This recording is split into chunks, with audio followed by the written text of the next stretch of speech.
Wajah baru Jessica Iskandar pasca operasi plastik hidung, Vincent Verhaeghe kaget lihat wajah istri.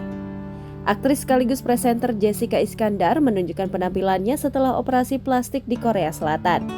Jessica Iskandar diketahui melakukan operasi plastik di bagian hidungnya. Kabar wanita yang akrab disapa Jedar itu melakukan operasi plastik dibagikan melalui unggahan di akun Instagram pribadinya @inijedar pada 8 April 2023. Dalam keterangan caption, ia menceritakan awal berniat melakukan oplas hingga meminta restu sang suami Vincent Verhaeghe. Jedar menegaskan oplas yang dilakukannya bertujuan untuk memperbaiki rongga hidungnya yang miring. Setelah menjalani masa pemulihan, Jedar tampak belum mau menunjukkan perubahan pada penampilannya. Di setiap unggahan Instagram, ibu dua anak ini selalu menutupi bagian area wajahnya.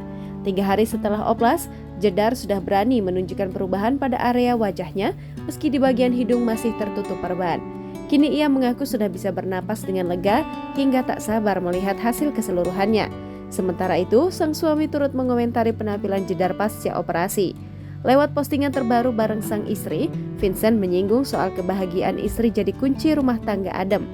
Selanjutnya, pria 30 tahun itu mengaku masih sering kaget saat melihat wajah baru Jedar, apalagi ketika melihat wajah Jedar saat terbangun tengah malam. Di akhir, mantan presenter My Trip My Adventure ini bersyukur dengan kondisi Jedar yang sudah bisa bernapas lancar.